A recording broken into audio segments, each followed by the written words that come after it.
नमस्कार दोस्तों। आज हम लोग एक ऐसे क्वेश्चन के ऊपर चर्चा करने वाले हैं जो कि काफी ज्यादा इंपॉर्टेंट है और काफी ज्यादा इंटरेस्टिंग भी है।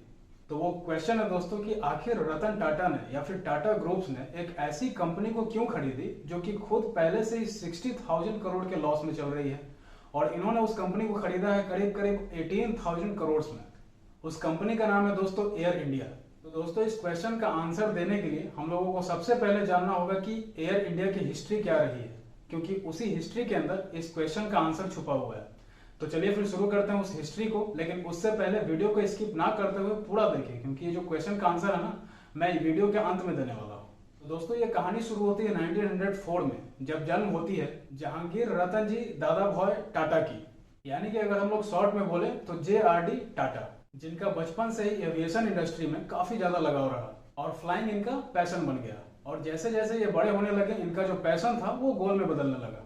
अब क्योंकि दोस्तों इन्होंने अपने पैशन को ही अपना गोल बना लिया, जिसकी वजह से ये इंडिया के सबसे पहले इंसान बने जिसे प्रोफेशनल पायलट लाइसेंस मिला।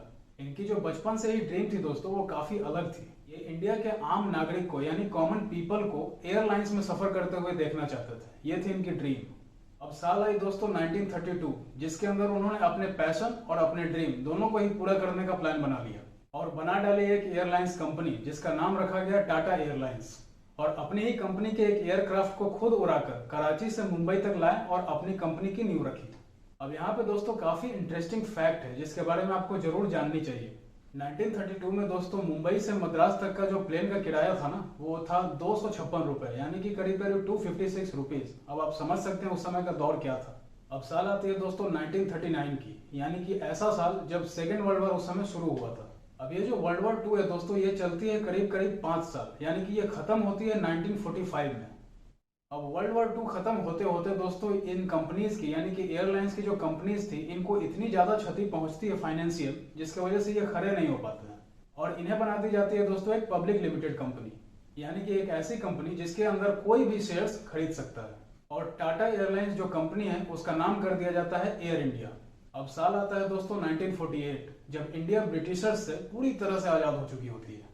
अब एयर इंडिया ने अपने कंपनी को काफी ज्यादा स्ट्रॉन्ग करने के लिए इंटरनेशनल फ्लाइट्स भी शुरू कर देती है। अब 4 साल एयर इंडिया को अच्छी तरीके से चलने के बाद इंडियन गवर्नमेंट ने एक एक्ट लाया। इस एक्ट का नाम था एयर कॉरपोरेशन एक्ट, जिस एक्ट के द्वारा दोस्तों देश में जितने भी एयरलाइंस कंपनीज थी जो प्राइवेट थे उन्हें गवर्नमेंट कर दिया गया, यानी कि नेशनलाइज कर दिया गया।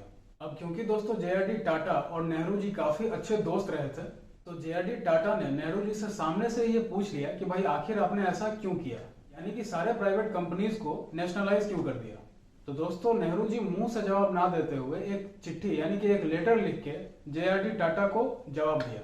और उन्होंने उस लेटर के अंदर ये लिखा कि मैं किसी भी प्राइवेट कंपनीज के खिलाफ नहीं हूं, मैं सिर्फ अपने देश के साथ हूं, क्योंकि देश के लिए अभी ये सबसे ज्यादा इंपॉर्टेंट है। अब क्योंकि दोस्तों ये बात आ जाती है अपने देश के ऊपर, तो ना तो JRD टाटा ने कुछ बोला और ना ही किसी दूसरे कंपनीज ने कोई सवाल उठाई। अब क्योंकि JRD टाटा और नेहरू जी की दोस्ती काफी अच्छी थी, जिसकी वजह से नेहरू जी ने उन्हें चेयरमैन बना दिया एयर इंडिया कंपनी की। अब बात कर लेते हैं दोस्तों एयर इंडिया के एक ऐसे समय की जब कहा जाता है कि एयर इंडिया अपने गोल्डन टाइम्स में चल रहा था, यानी कि 1950 से लेकर 1980 तक। इंडियन गवर्नमेंट ने JRD टाटा के साथ मिलकर अपने इंडियन कल्चर को प्रमोट करने के लिए कुछ ऐसा प्लान बनाया जिससे कुछ ही सालों के अंदर एयर इंडिया का जो स्टार्टअप था ना दोस्तों, वो काफी ज्यादा हाई हो गया और सबके सर पे चढ़ के बोलने लगा। पूरी दुनिया के अंदर से ऐसे ऐसे पेंटर्स और हैंडीक्राफ्ट बनाने वाले कलाकार को बुलाए गए जो कि इंडिया के कल्चर को आसानी से बना सकते थे। और दोस्तों हुआ भी ऐसा ही, ऐसे ऐसे अद्भुत और यूनिक पेंटिंग्स बनाए गए जिसके वजह से दोस्तों फॉरेन के जो कस्टमर्स थे ना, वो काफी ज्यादा अट्रैक्ट हो गए इंडिया के प्रति और इंडिया के एयरलाइंस के प्रति। ये मेथड और आइडियाज दोस्तों इतने ज्यादा फेमस होने लगे कि उस समय जो बड़ी से बड़ी एयरलाइंस कंपनी थी, जैसे कि द सिंगापुर कंपनी हो गई या फिर द जापान एयरलाइंस हो गई, इन्होंने इंडिया के मेथड को कॉपी करना शुरू कर दिया। लेकिन फिर भी दोस्तों ओरिजिनल तो ओरिजिनल ही होती है, एयर इंडिया को कोई भी पीछा छोड़ नहीं पाया।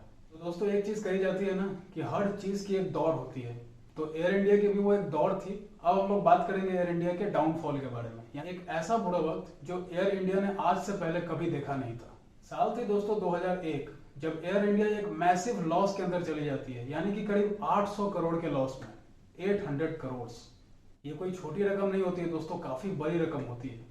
अब इस मैसिव लॉसेस का जो बैड इम्पैक्ट था दोस्तों, वो इस तरह से हावी होता है कि जो सर्विस स्टाइल थी एयर इंडिया के पहले, उसमें काफी ज्यादा गिरावट आ जाती है और जो कस्टमर्स थे वो काफी ज्यादा निराश हो जाते हैं और इंडिया यानी कि एयर इंडिया के अंदर ट्रैवल करने से भी मना कर देते हैं।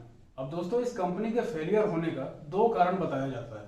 पहली जो कारण होती है दोस्तों वो ये है कि जेआरडी टाटा के ना रहने के बाद ये जो कंपनी है वो पूरी तरह से डिसमैनेजमेंट का शिकार हो जाती है और बहुत सारे करप्शन के केसेस भी देखने को मिलते हैं एयर इंडिया में। अब इसके फेलियर की दूसरी सबसे बड़ी जो कारण बताई जाती है दोस्तों वो है कंपटीशन।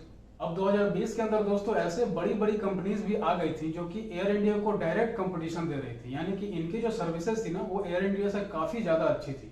अब जैसे इंडिगो हो गई, एयर एशिया हो गई या फिर विस्तारा हो गई। अब इन तीन में से दोस्तों दो कंपनीज तो टाटा ग्रुप्स के ही थे जो कि थे एयर एशिया और विस्तारा।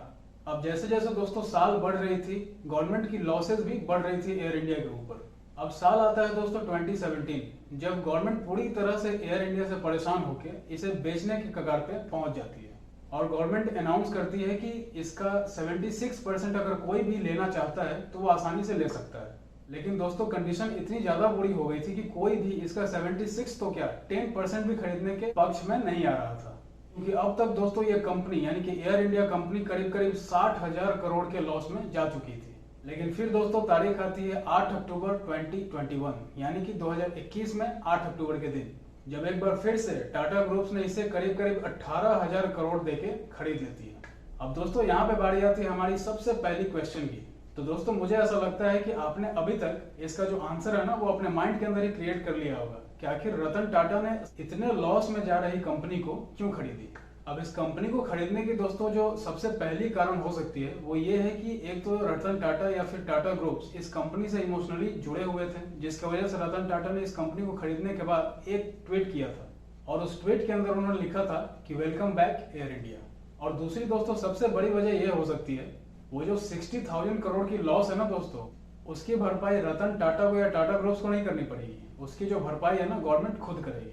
तो आई होप दोस्तों कि आपको ये एपिसोड काफी ज्यादा पसंद आया होगा, काफी ज्यादा इन्फॉर्मेटिव लगा होगा। तो अगर आपको ये वीडियो पसंद आता है या फिर आपका कोई भी सुझाव है तो नीचे कमेंट में लिख के जरूर बताइए और चैनल को सब्सक्राइब कीजिए, शेयर कीजिए, लाइक कीजिए। तो फिर मिलते हैं दोस्तों किसी और नए वीडियो में नए इन्फॉर्मेशन के साथ, नए एनर्जी के साथ, और तब तक के लिए जय हिंद।